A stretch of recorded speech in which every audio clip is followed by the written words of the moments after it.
Okay, now we'll start editing. Day 59. This was the payday post. Now, let me read this once and I'll try to see if it says sense when I say it. Okay, payday, we were at anchor within sight of land along with the rest of the amphib group. The amphib group was the Marine Amphibious Assault Group.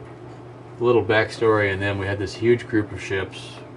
They had LCACs, which were the hovercraft. They had amphibious assault vehicles, the ones that can go across the water. Then they got tank treads and they come up the beach, and the Marines jump out and scare everybody.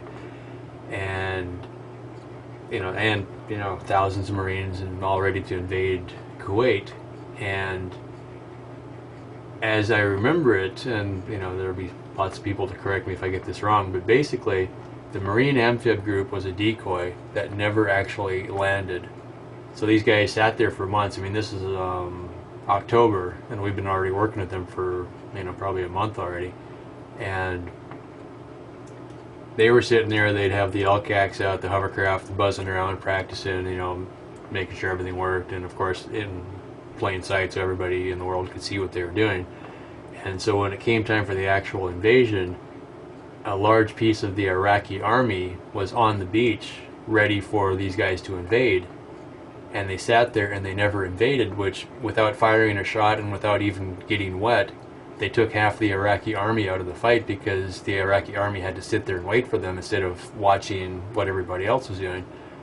And so it was like kind of a slick idea. I felt almost bad for the Marines, because these guys have been sitting on the ship for months getting ready to do this, and they never actually got involved with the fight. So I don't know if you feel bad for not getting shot at or not, but having been in the military myself, I would have been disappointed in a way if I had got 6 years of training and practice as doing. I was an aircraft mechanic, so it wasn't like I actually was a combat person, but you do something as training for several years, and then you get out and you realize you missed the only war in your possible career lifetime. And I'd be like, I would have been really disappointed if I had come out of the Navy with 6 years and no medals, I guess, or something. So, but at the same time, if you don't get shot at, that's still a good day too. So anyway, quarters today.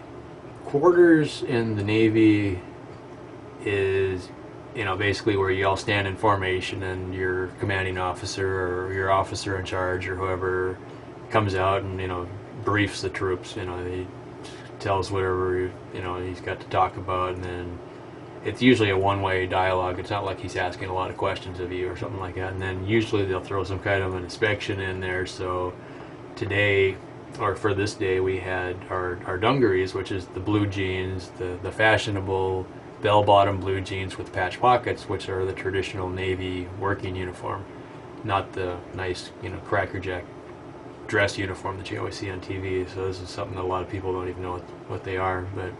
And then a nice blue button-down shirt, not with the flap on the back. That's part of the dress uniform. It's just a basic work uniform. And so for inspection, they'd always want to have one working uniform inspection once in a while. So you'd have to have one new set of working uniforms that hadn't been trashed. And in my world as a hydraulics maintenance guy, all of my my white t-shirts, my white underwear always were stained pink.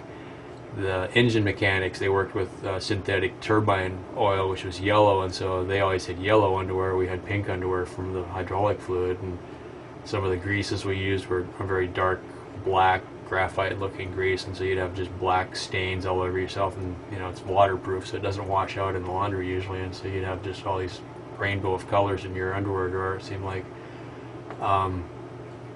Anyway, so we'd have these the quarters, and this was also an awards ceremony, because we had Waller, Freeman, and Norwine. Freeman and Norwine were our lady sailors, and so they all three got LSE completion letters. LSE is landing signal enlisted, which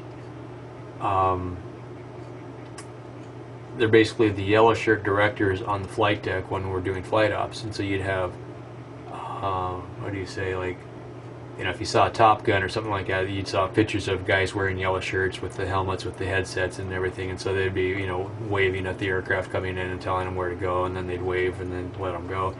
Well, it seems odd because, you know, we had fairly junior people on our flight deck. You know,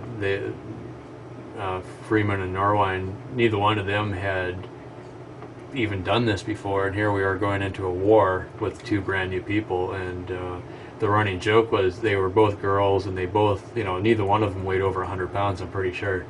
And every time the helicopter would come in for a landing, they'd be waving, and the helicopter would do that big back flare to stop, and all that rotor wash would knock them back 3 or 4 steps. And so the pilots didn't really know if that last step was, you know, part of the movement, or if they were trying to catch their balance, and the pilots eventually got used to them. But, you know, they do the big backflip, and especially at night, the pilot really can't see the person. The pilot can only see this light wand, kind of like what traffic police use. So you got one in each hand, and you're waving it, and they can see which way it's pointing, so you're doing all your signals. And it's, you know, from the pilot's point of view, it's very confusing because you only have a couple lights. It's, you know, the whole deck is basically dark.